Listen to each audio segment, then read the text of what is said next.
L'enregistrement qui va suivre est une lecture d'un article publié sur mon blog Moins c'est mieux, que vous pouvez retrouver à l'adresse moinsetmieux.com. La sagesse de la goutte d'eau dans l'océan. Il était une fois une goutte d'eau.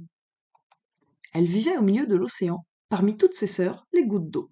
Elle savait parfaitement quel était son rôle. Être. Elle devait être une goutte d'eau parmi des milliards de gouttes d'eau. Mais un jour, elle décida d'expérimenter autre chose. Elle avait du mal à savoir réellement qui elle était au milieu de ses semblables. Elle avait la sensation de ne pas être si utile. Qu'importe qu'elle soit là ou pas, de toute façon, des milliards d'autres êtres semblables à elle-même peuplaient cet océan.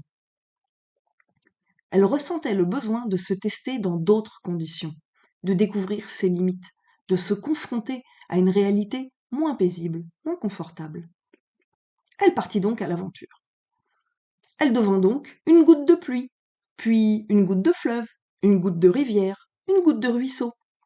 Elle découvrit le froid en devenant une goutte d'eau dans un glaçon. Elle découvrit la chaleur en devenant une goutte d'eau dans un radiateur.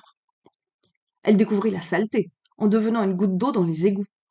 Elle découvrit la propreté en devenant une goutte d'eau dans un bain moussant. Elle découvrit la tristesse en devenant une goutte d'eau dans une inondation. Elle découvrit le bonheur en devenant une goutte d'eau qui éteint un incendie. Mais malgré toutes les expériences qu'elle vivait, elle se sentait toujours aussi frustrée. Frustrée de réaliser qu'elle ne pouvait rien réaliser seule.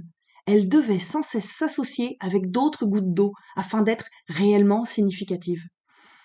Elle espérait que son voyage lui permettrait de trouver enfin qui elle était vraiment et quelle était sa mission de vie, et la réponse semblait toujours lui échapper, quoi qu'elle fasse. Sa maison lui manquait. Elle décida donc, un peu honteuse, de revenir dans son océan pour y redevenir la goutte d'eau qu'elle avait toujours été. Elle s'attendait à des railleries de ses camarades les gouttes d'eau de l'océan, qui ne manqueraient pas de se moquer d'elle puisqu'elle revenait bredouille. À sa grande surprise, il n'en fut rien. Non seulement elle fut accueillie en triomphe par toutes les gouttes d'eau de l'océan qui l'attendaient impatiemment.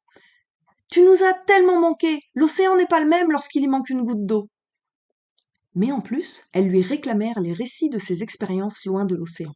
« Ah bon, vous voulez vraiment savoir ?» s'étonna la petite goutte d'eau aventurière. « Mais bien sûr, fais-nous profiter de ton savoir. Tu as expérimenté d'autres réalités, qu'as-tu appris sur le monde ?» Et là, la goutte d'eau réfléchit et leur dit « J'ai appris que rien n'est plus important que la solidarité, et que tout le monde est indispensable. Même quand on a l'impression de ne pas être utile, ce que nous faisons, personne d'autre ne peut le faire à notre place, et nous ne pouvons rien réaliser d'important sans l'aide des autres. » Puis, la goutte d'eau reprit sa place dans l'immense océan, au milieu de ses milliards de sœurs, et, riche de ses apprentissages, reprit son activité favorite avec d'autant plus de bonheur. Être.